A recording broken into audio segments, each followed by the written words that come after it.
तो चलिए आज एक ऐसी केस फाइल खोलते हैं जो किसी भी जांचकर्ता के दिमाग को उलझा दे। ये कहानी हमें ले जाती है भारत के एक दूर दराज गांव देवरी कला में, जहां कुछ ऐसे दावे किए गए जिन पर यकीन करना बहुत मुश्किल है।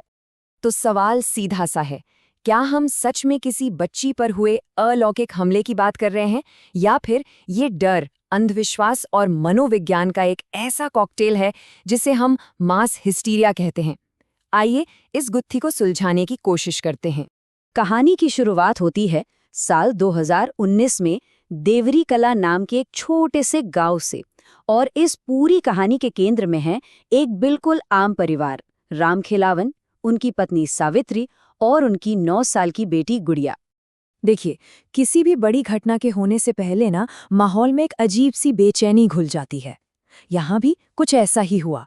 महीनों से गांव वाले बता रहे थे कि रोज रात ठीक 3 बजे सारे कुत्ते एक साथ एक ही दिशा में देखकर चीखते थे। और वो दिशा कौन सी थी? वही सुनसान अलग थलग पड़ा खेत, जिसके बारे में गांव के बड़े बुजुर्ग पहले ही चेतावनी देते थे कि सूरज ढलने के बाद वहां कोई न जाए। और फिर एक दिन वो हुआ जिसने इस डर को हकीकत में बदल दिया। गुड़िया अचानक गायब हो गई। जब घरवाले और गांव वाले उसे ढूंढने निकले तो वो उन्हें मिली, लेकिन जिस हालत में मिली वो किसी के भी होश उड़ाने के लिए काफी था। गुड़िया उसी बदनाम खेत के बीचों बीच मिली, बस एकदम बूथ की तरह खड़ी थी, आंखें बंद किए हुए। यहीं से अलौकिक दावों का सिलसिला शुरू होता है, क्योंकि उसकी ये हालत किसी भी तरह से सामान्य नहीं थी। तो चलिए अब केस के सबसे जरूरी हिस्से पर आते हैं, वो 3 मुख्य दावे जिनकी वजह से ये मामला इतना पेचीदा बन गया। ये वो बातें हैं जो वहां मौजूद लोगों ने अपनी आंखों से देखने का दावा किया। पहला दावा, और ये सच में अविश्वसनीय है। गवाहों का कहना है कि सुबह की तेज धूप में गुड़िया की कोई परछाई ही नहीं बन रही थी। अब एक जांचकर्ता के तौर पर यहीं पर खतरे की घंटी बजती है। मतलब ये तो भौतिकी के नियमों के बिल्कुल खिलाफ है। दूसरा दावा इससे भी ज्यादा चौंकाने वाला है। लोगों ने बताया कि गुड़िया की आंखें पूरी तरह सफेद हो चुकी थीं।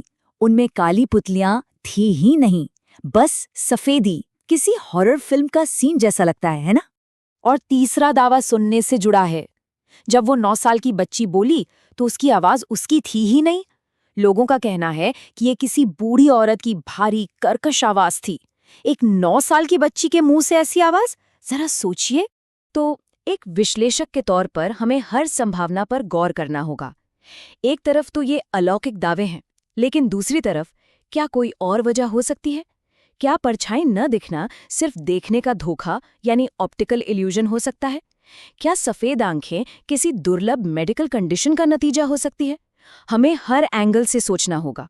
और जैसा कि ऐसी कहानियों में अक्सर होता है, यहाँ भी एक पुरानी कहानी सामने आई। स्थानीय पंडित ने बताया कि उस खेत में 40 साल पहले भूख से मरी एक औरत की आत्मा भटकती है। देखिए, ऐसी कहानियां अक्सर लोगों के डर को एक चेहरा दे देती हैं, एक वजह दे देती हैं। अब इस अजीबोगरीब संकट का समाधान भी अजीब ही था। परिवार किसी डॉक्टर या मनोविज्ञानी के पास नहीं गया, बल्कि एक पंडित के पास गया, और पंडित जी ने एक आधी रात के अनुष्ठान का सुझाव दिया।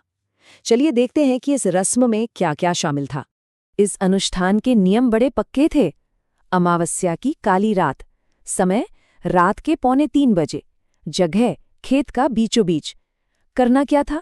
एक दीपक जलाकर आंखें बंद करके प्रार्थना करनी थी। समझिए, ये सारे नियम मिलकर एक ऐसा मनोवैज्ञानिक दबाव बनाने के लिए थे जहां इंसान का दिमाग खुद ही चीजें गढ़ने लगता है। और इस तनाव के चरम पर पिता राम खिलावन, जो ये सब अकेले कर रहे थे, उन्होंने कुछ महसूस करने का दावा किया। उन्हें लगा कि उनके पीछे कोई खड़ा है। किसी के सांस लेने की आवाज आई, और किसी ने उनके कंधे पर हाथ रखा। और यहीं पर पंडित का सबसे चालाकी भरा निर्देश काम आता है।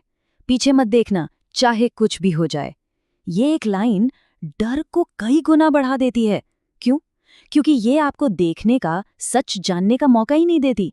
जो भी हो रहा है वो आपके दिमाग के अंदर हो रहा है। तो सवाल ये है कि इस आधी रात के अनुष्ठान का नतीजा क्या निकला? इसका असर पिता और बेटी दोनों पर हुआ, लेकिन असर बिल्कुल अलग अलग था। अब कहानी में एक बहुत दिलचस्प मोड़ आता है। एक तरफ गुड़िया कथित तौर पर बिल्कुल ठीक हो गई, उसकी परछाई वापस आ गई और उसे कुछ याद भी नहीं था। दूसरी तरफ उसके पिता रामखिलावन, उनके बाल सिर्फ एक रात में पूरी तरह से सफेद हो गए। ये कोई कहानी नहीं, बल्कि एक असली मेडिकल कंडीशन है। विज्ञान में इस हालत को कैनिटीज सुबिटा या मैरी एंटोनेट सिंड्रोम कहते हैं। ऐसा तब होता है जब कोई इंसान बहुत ज्यादा तनाव या सदमे से गुजरता है। तो रामखिलावन के साथ जो हुआ वो उस रात के खौफ का एक जीता जागता वैज्ञानिक सबूत है। तो इस पूरी जांच के बाद हम अपनी केस फाइल में क्या लिखेंगे? देवरी कला की इस विसंगति से आखिर कौन से मुख्य बिंदु निकलकर सामने आते हैं? अगर हम सारे सबूतों को एक साथ रखकर देखें तो तस्वीर काफी साफ हो जाती है। ये पूरी घटना गांव की पुरानी लोक कथाओं पर बनी थी। जितने भी अलौकिक दावे हैं वो सिर्फ लोगों के देखे या सुने हुए हैं, कोई ठोस सबूत नहीं। सब लोग बेहद मनोवैज्ञानिक तनाव में थे और इस पूरी कहानी में सिर्फ एक चीज साबित हो सकती है, पिता के बालों का सफेद होना, जो कि तनाव का नतीजा था। मतलब स्वतंत्र वेरीफाइबल सबूत की भारी कमी है। और आखिर में ये केस फाइल हमें एक बहुत ही बुनियादी सवाल पर लाकर छोड़ देती है। ज्यादा ताकतवर क्या है, कोई अनसुलझी घटना या फिर उस घटना के इर्द गिर्द बुनी गई कहानी? शायद इस सवाल का जवाब ही इस पूरे मामले का असली रहस्य है।